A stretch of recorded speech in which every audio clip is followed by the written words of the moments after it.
Hola, soy Juan Ignacio y en la clase de hoy vamos a continuar con el curso de derivadas, ¿sí? Vamos a introducir un nuevo concepto, ¿sí? Y esta es la derivada segunda. Hasta ahora habíamos usado solamente la primera derivada de una función.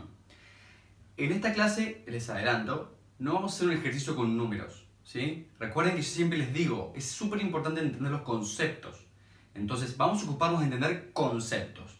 Y ya en la próxima clase, el próximo lunes, vamos a empezar a ver con números cómo podemos usar lo que vamos a aprender hoy, ¿sí?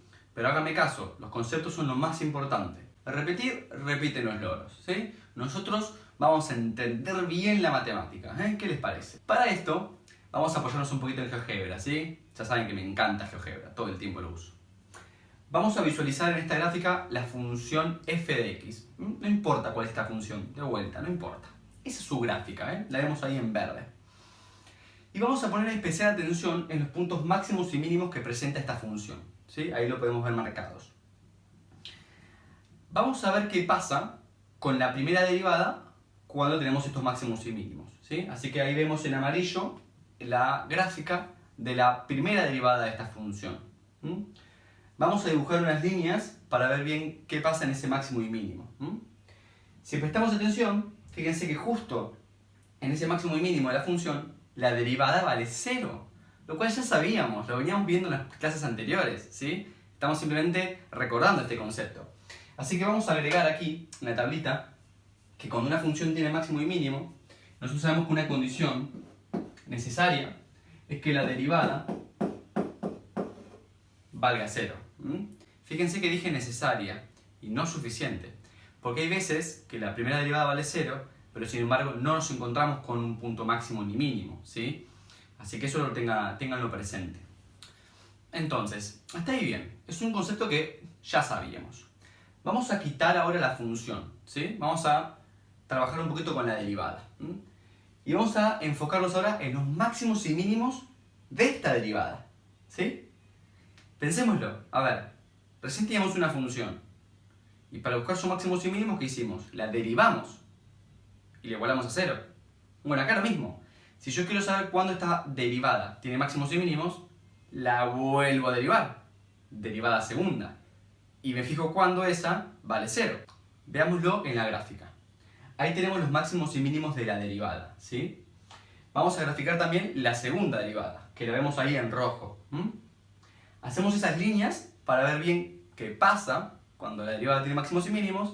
Y oh sorpresa, tal y como vimos recién, su derivada tiene que ser 0, ¿sí? O sea, la derivada de la derivada. Con lo cual, esto lo escribimos así. La derivada segunda es igual a 0. Y de esa forma encontramos los máximos y mínimos de la primera derivada. ¿Bien? O sea que eso queda bastante claro, ¿no? Yo tengo una función, la derivo, igual a 0, encuentro los máximos y mínimos de esa función. Y eso se aplica a la derivada también. Para buscar sus máximos y mínimos, simplemente vuelvo a derivar e igual a 0. Ahora lo interesante es que vinculemos la segunda derivada con la función misma. Es decir, olvidémonos de la primera derivada por un momento. Con lo cual, en la gráfica tenemos ahora a la segunda derivada en rojo y a la función en verde. Fijémonos que en esos sitios donde la segunda derivada vale 0, tenemos esos puntos azules ahí en la función. Y esos puntos azules son muy particulares. Se llaman puntos de inflexión de la función. ¿Por qué es un punto de inflexión? Porque fíjense que antes y después de esos puntos, la curva cambia de forma, cambia su curvatura. Fíjense, antes del primer punto azul, la función es feliz. A eso se lo llama convexo. Ahora vamos a ver por qué. Entre el primer punto azul y el segundo, está triste, ¿sí? Se lo llama cóncavo. Ahora vamos a ver por qué. Y luego del segundo punto azul, la función es feliz de vuelta. Fíjense que estos puntos azules, que son donde la segunda derivada vale 0, me está marcando los límites de la curvatura, de cóncavo a convexo, de convexo a cóncavo, ¿sí? Entonces aquí, para encontrar los puntos de inflexión, sabemos que la segunda derivada vale 0, que es a su vez el que me indica los máximos y mínimos de la derivada. Ahora bien, ¿por qué decimos que es cóncavo? ¿Por qué decimos que es convexo? Bueno, en el convexo, fíjense ahí, Lo que pasa es que cuando tomamos dos puntos de esa región donde la función es convexa y los unimos, ese segmento que resulta queda por encima de la gráfica, con lo cual convexo. Este es por definición, es así.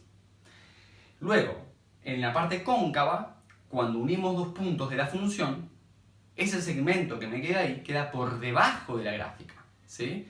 Con lo cual decimos que es cóncava. Esa es la forma fácil de identificarlo. Van a ver en algunos libros de texto que lo dicen al revés. Lo que yo digo cóncavo, ellos dicen convexo y viceversa. Con lo cual hay un poco de confusión al respecto. Pero bueno, he consultado este tema con algunos colegas a ver qué opinaban y todos estuvieron de acuerdo con esta definición, con lo cual es la que les ofrezco. Por último, en las clases anteriores, donde estudiamos la clasificación de los máximos y mínimos relativos de una función, usamos una tablita, ¿te acuerdan? Esa tablita donde fuimos viendo qué pasaba con la derivada, si subía, si bajaba. Esa tablita es lo que conocemos como el criterio de la primera derivada. Pero podríamos utilizar el criterio de la segunda derivada. Centremos nuestra atención en los puntos mínimos y máximos de la función f, que ahí lo vemos marcados.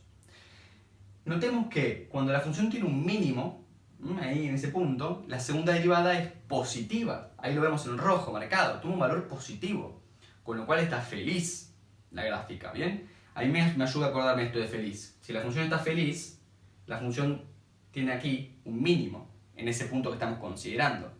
Es decir, cuando ustedes encuentren un punto que quieran clasificar, no saben si es máximo, no saben si es mínimo, lo que hacemos es reemplazar ese valor en la segunda derivada. Si nos da positivo, es un mínimo. Si nos da negativo, es un máximo. Tal y como pasa en el segundo. Fíjense, en el segundo punto tenemos un máximo y allí la segunda derivada es negativa. Entonces así podemos clasificarlo. En vez de hacer la tablita de la primera derivada, simplemente le preguntamos a la segunda derivada a ver cuánto vale. Esto es lo que yo les dije al comienzo del video. Lo vamos a hacer la próxima clase, ¿sí? Vamos a hacer todo con números para que podamos bajar bien esto a tierra. Pero entonces, además de esta tabla, vamos a decir lo siguiente. Si nosotros sabemos que la derivada de una función en un punto A cualquiera, es igual a 0, y luego la segunda derivada en ese punto, ¿sí?, nos da positiva, entonces estamos en presencia de un mínimo en x igual a A. ¿Bien? En ese sitio. Luego, lo mismo, si la derivada de una función en un punto nos da 0, y a su vez la segunda derivada en ese punto nos da negativa, entonces tenemos un máximo relativo en ese sitio. ¿Bien? Con lo cual, estas tablitas que tenemos aquí, quiero que las tengan apuntadas, ¿sí? Anótenselas. Son los conceptos importantes que quiero que les queden de este video. Así que ya saben, el próximo lunes vamos a poner esto en práctica. Nos vemos y muchas gracias por verme.